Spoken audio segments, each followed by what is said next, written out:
What's up, y'all? This is the One World Tartarians, the greatest civilization ever to be erased from our beloved history by James W. Lee. Broke off the introduction to y'all about Tartaria, how it disappeared 100 years ago, was destroyed by something. And we had ended at 1200 AD to dovetail the creation of the trilateral New World Order with the Peach Game stuff at Vatican City of London and Washington, D.C. The New World Order founding the Vatican, the City of London, and the Washington, D.C. This is for educational purposes only. But we're going to continue on here on this page because, boy, this book here is off the chain. Check this. The United States is defined as a federal corporation under U.S. Code 3002, Section 15. The Virginia Company was turned into the United States during the non-occurring Revolutionary War by the Freemasonic founding fathers who were serving the Grand Lodge of England. The Virginia Company was issued by British royal family from the City of London Corporation for North American settlements. In 1213, King John surrendered the Kingdom of England to the Holy See under the Golden Bull. In 1215, under the direct papal authority of King John, King John issued the Magna Carta, Latin for Great Charter. I want y'all to see my nigga hands. I mean, my black hands. Let's see. And that established the 1 mile square block called the City of London Corporation as a sovereign entity from England and London. Isn't that Queen Elizabeth and them? The Holy See uses Latin for official documents, and the Vatican uses Latin as its official language. Novus Ordo Seclorum is Latin and translates to New Order of the Ages and is on the United States Great Seal and the United States $1 bill. Washington, D.C. is located both in Virginia and Maryland. Virginia and Maryland. Hold up. Let me get it right. Work with me. Okay. Virginia and Maryland. This is Virgin Maryland. Tamari, the land of Mary.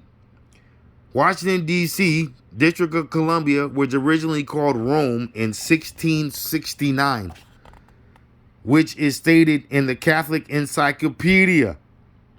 D.C. is Roman architecture, and Capitol Hill was named after Capitoline Hill in Rome. The ancient Roman fascist symbol is all over the federal building and federal seals. The federal government is based on the Roman Republic, which was a fascist empire. Roman fascists were where the word fascist comes from. They had bundled caning rods and an axe for anyone who disagreed with Roman laws. The Colonia family ceremonially ruled over Capitoline Hill, which represents political power of Rome's corporate empire. The column symbolizes the political support that maintains their claim to government land ownership. Washington, D.C. Is Roman architecture and has the Roman fascist symbol all over the U.S. federal buildings and the U.S. seals. Fascism means centralization of power. Capitol Hill is named after Capitoline Hill in Rome. The New World Order, the New World Order had also rewrote his story during the revision of history during the epic reset between the mid-1800s until the 1930s, when Court Hofstadter, David Rockefeller, along with the Rothschilds, the Rothschilds, began the many stories of the Big Bang, evolution, and his story of religious myth and lore. The Court Hofstadter, look at that, Hof-Juden. Now look in Germany in World War II. Take the Hof off and what they have on the windows. Hof-Juden. You sure they was going after Jews, or was they just labeling the court of Hof-Juden's property? The court Hof-Juden were and are the Ashkenazi Jewish people who were conscripted by the Vatican to be allowed to make all the money and all the fame as long as the Vatican, the Jesuits, and the 13 satanic bloodlines will be provided with information and power. The Vatican set up confessionals for the same purpose and runs a worldwide spy spook agency called the Entity, which owns and controls all major spy agencies, including the CIA, NSA, MI6, the Mossad, etc. So the United States, England, and Israel, or Palestine, or whatever you want to call that place. This is all part, I didn't mean that, it's not anti-Semitic. This is part of their one world order. The Entity, the CIA, the NSA, MI6, Mossad, I'm pretty sure the FBI and J. Edgar Hoover was in it. This is part of their one world order, as stated in Latin on the back of the US dollar bill. The one world order was the benevolent Tartarians. The old world, my bad, one world shit. The old world order was the benevolent Tartarians. One of their only primary directives was that what you take back from nature, you give back more. Do they do that today? No, they do not. What you take back from nature, you give back to nature. Sound like the Indians, don't it? Their nature/nurturers was based on Isis, Egypt, the moon goddess, who created and provided for all. It's kind of like what Metamuse Lamont talking about the sun code of Aisa, right? And the Great Mother, Anna, God Diana, God Anna, the Irish. That's what it sounded like to me. The nature/nurturers was based on Isis, the moon goddess, who created and provided for all. That's Egypt, right? One can only conclude, given the extremely similar structures we see throughout the world, that all lived in common language and were all related in common thought, intention, and design. So we all believed in the same thing. We was all one, nigga. We believed in everything. There was no racism. There was no I'm better than you. They had healing centers for animals. They had passive relationships with all life because they had advanced their consciousnesses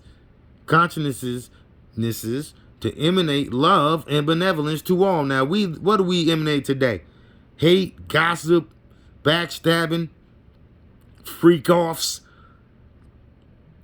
One can only conclude, given the extreme similar structures seen throughout the world, that all lived in common languages and were all related in common thought, intention, and design. One is all is one. Heaven on earth, wasn't it?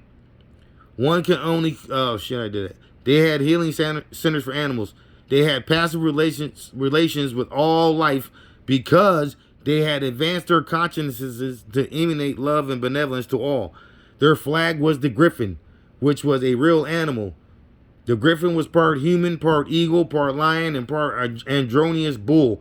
It appears from their maps and legend, and that there also existed centaurs, flying turtles, and unicorns. Turtle Island. This dude, whoever wrote this book didn't write it right, so it wasn't edited right, but follow me now. We can only surmise that the entire Tartarian people were destroyed when the New World Order learned how to use the Tartari technology and use it to destroy the entire culture and erase their existence from modern history books of today.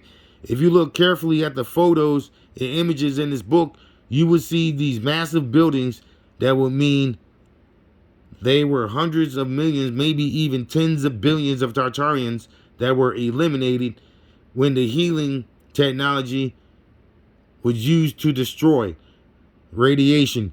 We find millions of bones buried under cities and massive insane asylums and churches in Europe where they likely imprisoned the adult Tartars after they separated them from their children, the foundling trains.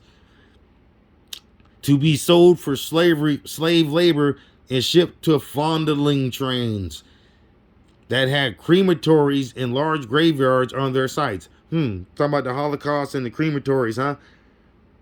They destroyed the Tartarians and burnt the bodies. It sound like to me large. They had crematories and large graveyards on their sites. And did the once great Tartarians enjoy a common language?